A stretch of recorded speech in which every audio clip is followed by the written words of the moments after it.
அனைவருக்கும் வணக்கம். ஒரு பரபரப்பான பெரிய நகரத்தில் பிரபலமான ஓவியர் ஒருத்தர் வாழ்ந்து வந்தார். அவர் பல பிரமாதமான பிரமிக்க வைக்கும் வகையில் அழகான ஓவியங்களை உருவாக்கி இருக்காரு. அவரோட கலையை ரசிக்க பாராட்ட அப்படின்னு ரொம்ப தூரத்திலிருந்து வெள்ளைக்காரங்க கூட வருவாங்க. அந்த ஓவியருக்கு புகழ் மேலே புகழ் வந்து சேர்ந்துக்கிட்டு இருந்துச்சு. பல வருடங்கள் இப்படியே ஓடி போச்சு. ஒரு நாள் அந்த ஓவியருக்கு ஒரு விதமான வெறுமை. தன்னோட சுயமதிப்பை பற்றி அறிய விரும்பினார். தன்னோட ஓவியத்தை பற்றி பொதுமக்களோட உண்மையான கருத்துக்களை பற்றி தெரிஞ்சுக்கணும்னு நினச்சாரு. அதனால் ஒரு திட்டமும் தீட்டினார். ஒரு நாள் காலையில் ஒரு ஓவியம் ஒன்றத்தை வரைஞ்சி அதை பக்கத்தில் இருக்க பரபரப்பான சந்தையில் வச்சார். அந்த ஓவியத்துக்கு பக்கத்தில் ஒரு குறிப்பையும் எழுதி வச்சார். அது என்னன்னா, இந்த ஓவியத்தில் ஏதாவது தவறு காணப்பட்டால் தயவு செய்து அதை குறிக்கவும் அப்படின்னு எழுதியிருந்தார். அன்னைக்கு சாயங்காலமே திரும்பி போய் அந்த ஓவியத்தை பார்த்தாரு. அதை பார்த்த ஓவியருக்கு பெரிய அதிர்ச்சி காத்திருந்துச்சு. அந்த வழியாக போன எல்லாருக்கும் இந்த ஓவியத்தில் ஏதோ ஒரு தவறு ஒன்று இருக்கிறதா தோணியிருக்கு. அந்த ஓவியம் முழுசும் பல குறிப்புகள் அந்த ஓவியத்தையே மூடிடுச்சு. அதை பார்த்த ஓவியர் உடனே அந்த ஓவியத்தை வீட்டுக்கு எடுத்துகிட்டு போய் அப்படியே விரக்தியில் மன உடைஞ்சு உட்காந்துட்டாரு. இந்த அனுபவம் ஓவியரை ஆழமாக காயப்படுத்திருச்சு. ஓவியத்தில் இருந்த ஆர்வம் அவருக்கு குறைஞ்சி போயிருச்சு. மக்களை சந்திப்பதையே நிறுத்திட்டாரு. ஒரு நாள் சோகத்தில் தனியாக போய்கிட்டு இருக்கும்போது ஒரு புத்திசாலி துறவியை சந்திச்சார். உடனே அந்த புத்திசாலி துறவி, பிரபல ஓவியர் தானே நீங்கள் அப்படின்னு அடையாளம் கண்டுக்கிட்டார். ஆமாம், நான் தான் அப்படின்னு ரொம்ப விரக்தியோட ஓவியர் சொன்னார். உடனே துறவி, ஏன் என்னாச்சு, உங்களுக்கு இவ்வளவு சோகமாக இருக்கீங்க அப்படின்னு ஓவியர்கிட்ட கேட்டார். ஓவியரோ நடந்த எல்லாத்தையும் விளக்கமாக துறவிக்கிட்ட சொன்னார்.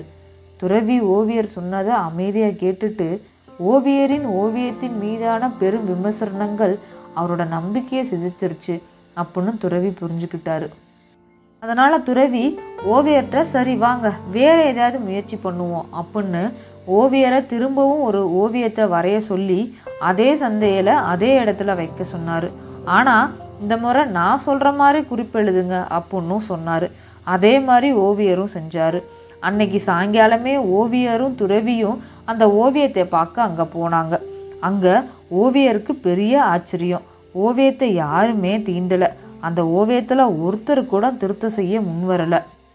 துறவி சொன்ன மாதிரி ஓவியர் அந்த குறிப்பில், இந்த ஓவியத்தில் ஏதாவது தவறு இருந்தால் தயவு செய்து சரி செய்யுங்க அப்படின்னு எழுதியிருந்தார். அதனால் யாருக்கும் அந்த ஓவியத்தில் தவறை கண்டுபிடிச்சி சரி செய்ய திறமை இல்லை. ஆனால் இதுக்கு முன்னாடி எழுதின குறிப்பில் தவறு இருந்தால் சுட்டி காட்டுங்க அப்படின்னு இருந்ததால் ஆளுக்கு ஒரு குறை கண்டுபிடிச்சி அந்த ஓவியத்தையே சிதைச்சிட்டாங்க. ஆனால் இந்த தடவை தவறை சரி செய்யுங்க அப்படின்னு குறிப்பு இருந்ததால் யாருக்கும் தவறை சரி செய்ய ஞானமோ திறமையோ இல்லை. மேலும் துறவி, பெரும்பாலான பேருக்கு தவறை சுட்டி காட்ட தெரியுமே தவிர தவறையோ குறையையோ சரி செய்ய வழி தெரியாது.